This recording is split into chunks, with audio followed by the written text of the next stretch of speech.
Bonjour Clémentine Autain. Bonjour Adrien Jean. Merci beaucoup d'être là ce matin, en cette journée donc de journée d'action, manifestation à travers toute la France encore aujourd'hui. À Paris, le cortège ira de la place d'Italie aux Invalides. C'était 1 million de personnes il y a 10 jours d'après la police, 2 millions d'après la CGT. Est-ce qu'il y a un seuil? Est-ce qu'aujourd'hui vous dites, à tant du million de manifestants, le gouvernement doit renoncer? Non, il n'y a pas de seuil. On espère que la journée va rassembler plus de personnes, que la mobilisation sera plus grande que la dernière fois. Ça, c'est l'objectif qu'on se fixe, au moins autant, voire plus. Mais je crois que le gouvernement ferait bien d'entendre, de toute façon, quelle que soit la mobilisation, le rejet des Français de ce report de l'âge à 64 Mais ans. pourquoi est-ce qu'il renoncerait à son projet? En 2010, en 2014, dans une moindre mesure, il y a eu aussi des mobilisations contre les réformes des retraites, surtout en 2010, c'est particulièrement vrai. Le gouvernement a tenu bon, la réforme est passée. Oui, mais on ne peut pas durablement gouverner contre son peuple. Or, non seulement la majorité des Français n'en veut pas, mais 93% des actifs en France ne veulent pas entendre parler de ce report d'âge, ne veulent pas travailler 2 années de plus. Donc on a un gouvernement qui s'entête alors que l'ensemble des syndicats ont dit leur opposition, qu'une majorité dans le pays y est opposée et qu'à l'Assemblée nationale, y compris dans les propres rangs de la Macronie, il n'y a pas de majorité totale. Donc Alors sur les Français, vous avez raison sur le fait qu'il y a, d'après les enquêtes d'opinion, une opposition majoritaire. Il y a, si on en croit l'IFOP, un début de tassement ou un petit tassement, c'était moins 4 points ce week-end sur l'enquête qui a été publiée dans le JDD. On le voit aussi un peu dans les taux de grévistes. Ça ne préjuge pas de ce qui se passera cet après-midi dans les cortèges, mais il y a une baisse de 20 points, par exemple, pour les écoles. C'est le syndicat SNUIPP qui le dit. Est-ce qu'on peut pas aussi arriver, malgré tout, à un moment où le mouvement va s'essouffler, en fait? Et les non, mais gens vont se j'entends dire, bien que c'est ça le pari. passe. Attendez, j'entends bien que c'est le pari du gouvernement, hein, un pari assez cynique. C'est-à-dire l'idée qu'on peut gouverner contre son peuple, contre la vie de la majorité des Français, et par le discours qui est un discours de fermeture, un discours de fermeté qu'a eu Elisabeth Borne ce week-end. Mhm. Elle espère prospérer sur 2 facteurs. Le premier, c'est que faire grève aujourd'hui, dans le cadre de l'inflation et de salaires qui sont difficiles, qui sont en berne, eh bien, c'est infiniment plus ardu pour les Français. Voilà. Donc, faut comprendre aussi que quand on a 2 millions de personnes qui sont dans la rue, alors que la majeure partie de la population subit, hein, encore une fois, la dureté de la vie, c'est pas rien. Faudrait que le gouvernement l'entende, mais lui, par cynisme, espère que du coup, ça rende plus difficile la mobilisation. Et par ailleurs, comme le gouvernement n'arrête pas d'expliquer que de toute façon, ils ne bougeront rien, perdre un jour de salaire face à un gouvernement entêté, c'est sûr que c'est plus compliqué. Et donc moi, je trouve au contraire que le niveau de mobilisation dans ce contexte, qui est un contexte très violent de la part du gouvernement, et qui fait un calcul, encore une fois, très cynique mais de court terme.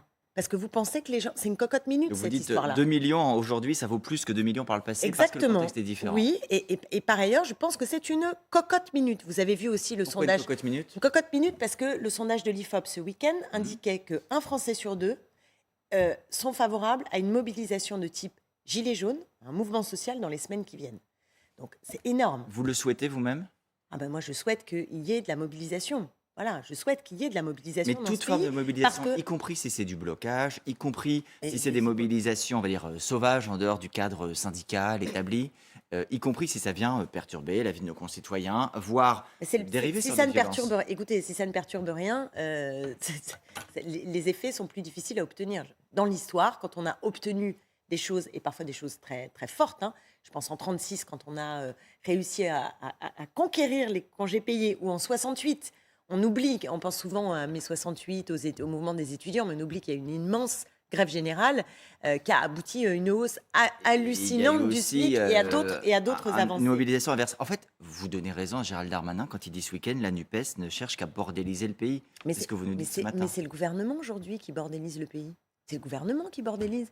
S'il n'avait pas fait ce projet de loi, s'il n'avait pas eu cette idée complètement folle d'imposer une immense régression à la majorité des Français, et notamment aux plus modestes, et notamment aux femmes, vous n'auriez pas de millions de personnes dans la rue. Mais vous ne Donc c'est lui considérez pas qui est responsable. qu'il le fait avec sincérité parce qu'il est convaincu, peut-être à tort de votre point de vue, que c'est un moyen de sauver le système de retraite par répartition. Non, C'est mais un objectif. que ça corresponde à ses coordonnées politiques, à son dogmatisme politique, vous avez raison, c'est l'évidence.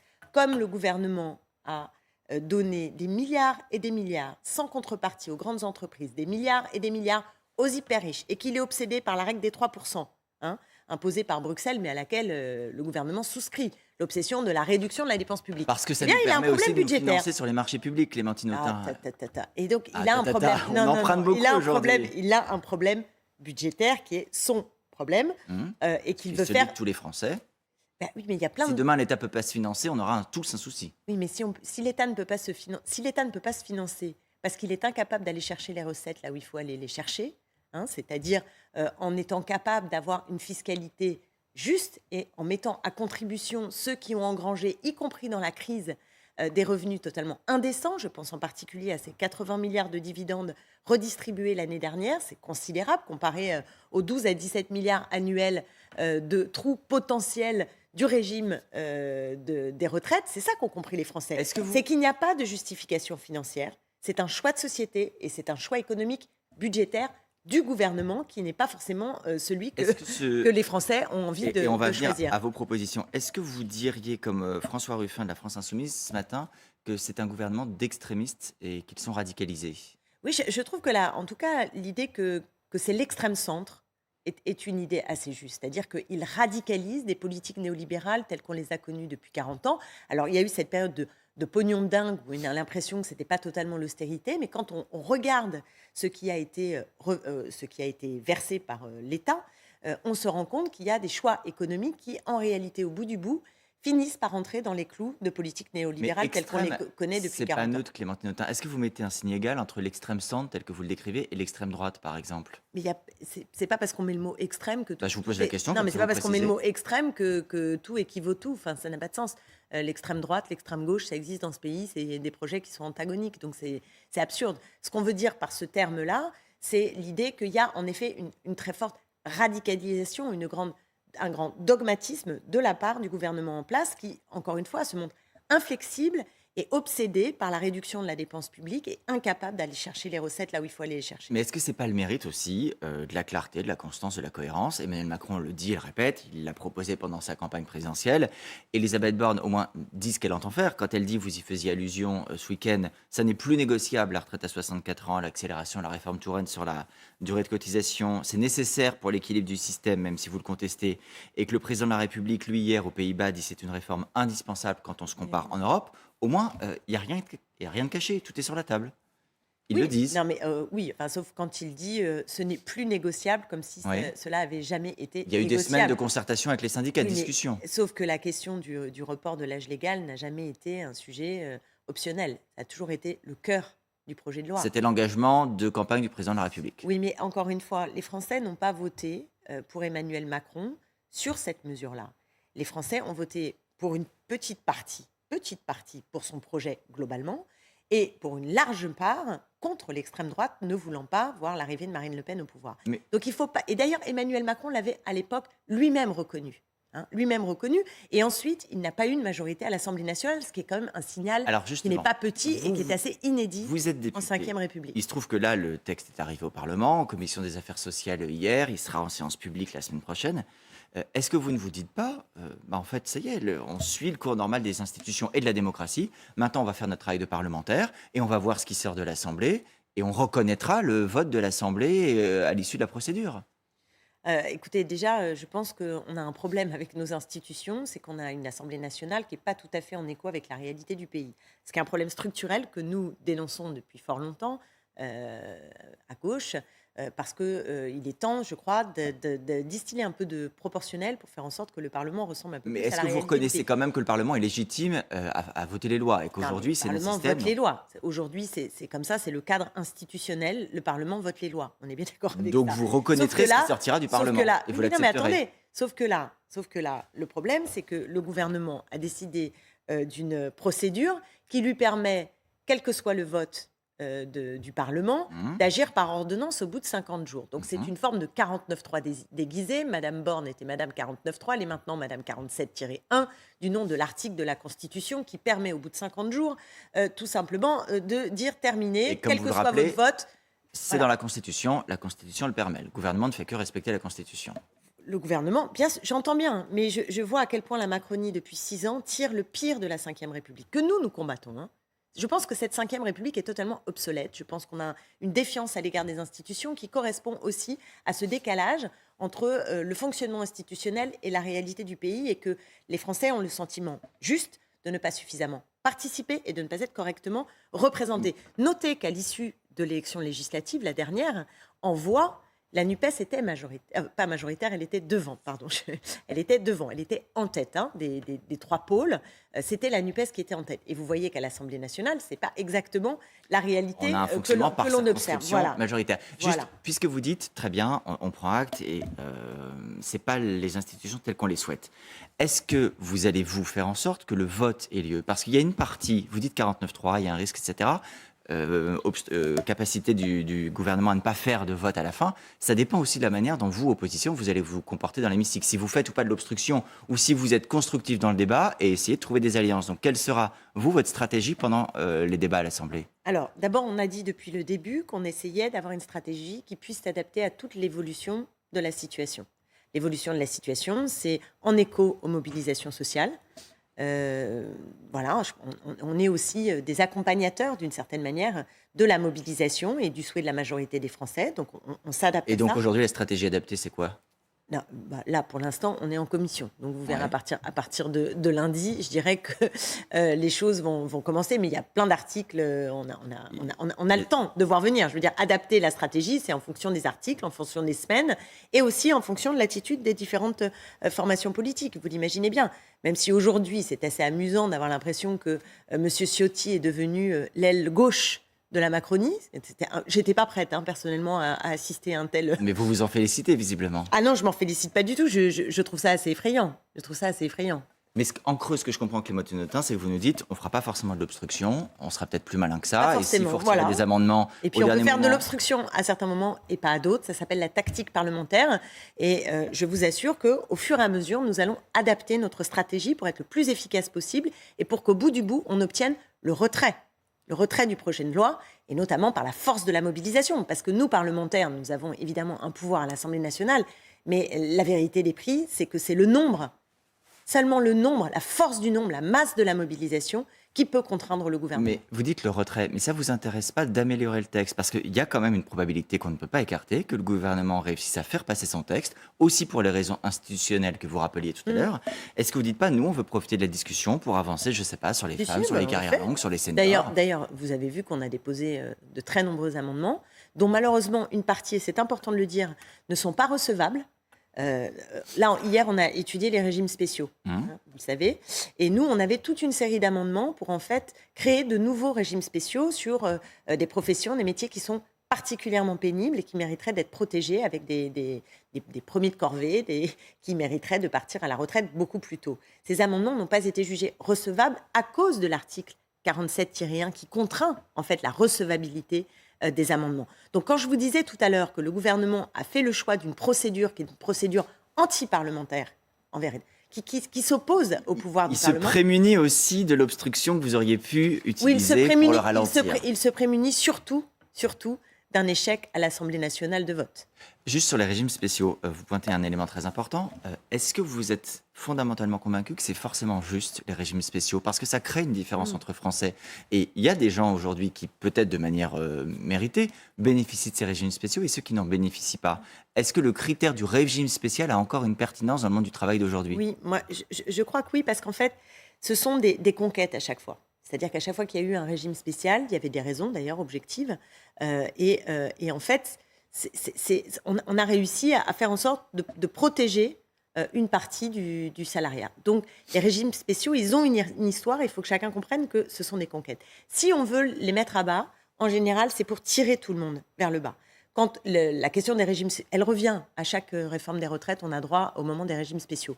Et je suis frappée du fait que, par exemple, hier, ceux qui étaient sur la sellette, enfin plus que sur la sellette, puisque les amendements ont été votés hier, mais par exemple c'est à la RATP, où pourtant le métier est pénible, très pénible, et qu'en plus, comme le compte de pénibilité, vous le savez, la Macronie, sous la précédente mandature, a réduit le nombre de critères et transformé le compte. Voilà, transformer les comptes. Or, il y a un certain nombre de critères qui sont à la RATP, qui ne rentrent pas dans le compte de pénibilité, et qui fait que la dureté de ce métier-là, hein, où on sait qu'on a beaucoup de gens qui travaillent la nuit, qui ont des troubles musculo-squelettiques, Donc vous dites qu'il faut plutôt etc. les étendre que les supprimer. Il faut plutôt en étendre qu'en supprimer, mais ils veulent supprimer ceux-là, mais ils gardent ceux des avocats, par exemple.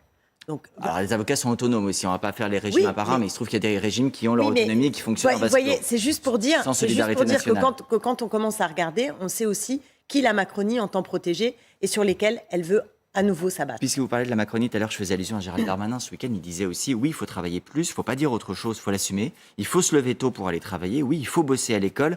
Comme on dit chez moi, Quelle on n'a honte. rien sans rien. Mais quelle honte. Il ne faut pas bosser à l'école et on n'a pas rien sans Enfin, rien. écoutez, c'est une honte, Monsieur Darmanin qui dit ça, c'est honte. Enfin, franchement. Mais pourquoi c'est un- Mais parce que la vérité, c'est que ceux qui se lèvent le plus tôt, ceux qui sont les premiers de corvée, ceux qui sont les métiers qui occupent les emplois, ce qu'on appelle la première ligne ou même la deuxième ligne, ces métiers essentiels qu'on a salués au moment du Covid, sont ceux qui sont les plus mal rémunérés. Et donc le problème que nous posons, c'est le partage de la valeur ajoutée.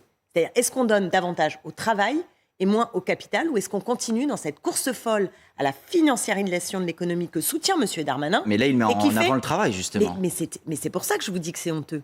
C'est-à-dire que la Macronie a l'habitude sur tout sujet de dire la guerre c'est la paix. Voilà, c'est ça. C'est une logique orwellienne. La guerre c'est la paix. Donc ils disent on est du côté du travail et de ceux qui se lèvent tôt. Sauf que la vérité c'est qu'aujourd'hui vous avez par exemple des boulangers qui sont mal aidés, vous le savez comme moi, à cause de ces règles là, sur la compensation sur l'énergie, les mégawattheures, parce qu'ils ne rentraient pas dans le compte, donc le prix de l'énergie qui les assaille. Et quand vous regardez, pour prendre un seul exemple, les boulangers, voilà des gens qui se lèvent tôt, c'est le moins qu'on puisse dire, qui se couchent tard aussi souvent, qui ont des métiers qui ne sont pas faciles. Et pour autant, il y en a un paquet qui n'arrive pas à se payer et je ne sais combien de boulangeries qui vont fermer. Même Et si le pendant ce gouvernement temps-là, a mis en place beaucoup d'aides et pendant ce continue d'être temps-là, très attentif. oui, mais aider, enfin, concrètement, la valeur travail, ça a des implications concrètes en termes de loi, en termes d'augmentation des salaires comme nous le proposons, en termes de blocage des prix. Enfin, si on n'aide pas les gens qui travaillent aujourd'hui et qu'on les laisse sur le bas-côté pour privilégier, encore une fois, les grands groupes, les grandes fortunes, alors à ce moment-là, on ne peut pas raconter qu'on est du côté du travail. Un petit mot sur vous, la France Insoumise. Hier, il y avait un conseil politique de LFI, une nouvelle instance, je le redis, qui est censée débattre des décisions stratégiques. Vous n'étiez pas à la première session, est-ce que vous étiez à la deuxième hier? Non, mais je ne suis pas invitée à cette réunion. Et vous ne souhaitez pas non plus y aller? Je ne vois pas, enfin, tel qu'il est composé, je ne vois pas quelle pourrait être ma place dans ce conseil, tel qu'il est composé, voilà. Pourquoi? Mais honnêtement, aujourd'hui, c'est une journée de grande mobilisation, donc alors les débats internes à la France Insoumise, voilà, je pense que c'est... Permettez-moi de vous dire, on est dans un bras de fer avec le gouvernement. Ce qui se joue, c'est non seulement 2 années de retraite supplémentaire, c'est du lourd, mais ce qui se joue aussi, c'est la capacité à gagner et à rouvrir l'espoir. Mais donc dans cette période, le conseil politique c'était hier, il y a des décisions stratégiques qui se prennent sans vous. Ah non, je ne suis pas associée à ce cadre-là. Voilà. Mais vous je vous dites réponds pas- factuellement, mais... Vous dites pas quand vous voyez ce qui s'est passé au Parti Socialiste, finalement en fait notre organisation c'est pas si mal parce que le PS ils ont fait un vote et au final ils se sont quand même complètement déchirés. Donc c'est peut-être plus démocratique mais c'est pas forcément plus efficace. Mais mon modèle n'a jamais été le fonctionnement du Parti socialiste. Après, vous pouvez dire aussi que le Parti communiste, qui a un fonctionnement aussi relativement classique, vous voyez, il n'y a pas eu de heurts. Donc les choses sont plus complexes. C'est-à-dire que penser que par un système institutionnel, on peut tout régler, des divergences stratégiques est un leurre. Mais je constate aussi qu'à la France insoumise, ne pas faire de démocratie ne permet pas forcément de, vous voyez ce que je veux dire, de passer aussi les étapes. Donc, mais encore une fois, c'est pas le sujet du jour, ça se réinvitera, mais c'est pas le sujet du jour. Vous avez quand même vu que même si le PS n'est pas votre modèle, que le soutien à la NUPES n'a pas été massif. Olivier Faure qui défend la NUPES a été difficilement réélu. Ça vous interpelle pas de se dire que les militants socialistes Ça sont m'inquiète. peut-être pas... Bien sûr que ça m'inquiète. Ça m'inquiète et ça nous donne une responsabilité. Moi, je retiens de ce week-end la victoire de René Pilato en Charente, qui est un nouveau député Dans une NUPES, législative partielle, dans une qui a législative gagné face à un député Horizon sortant. Exactement. de la Et majorité. moi, je veux redire à nos camarades, tous d'ailleurs, socialistes, écologistes, communistes, que dans le cadre de la tripolarisation du champ politique et au regard des enjeux qui sont les nôtres, de destruction très importante de notre modèle social par le gouvernement en place, nous avons une responsabilité absolue, historique, à nous rassembler et à faire cause commune durablement, parce que c'est le seul moyen de gagner. Je n'en connais pas d'autre. Merci beaucoup Clémentine Merci à Autain vous. d'avoir été là ce matin. Dans un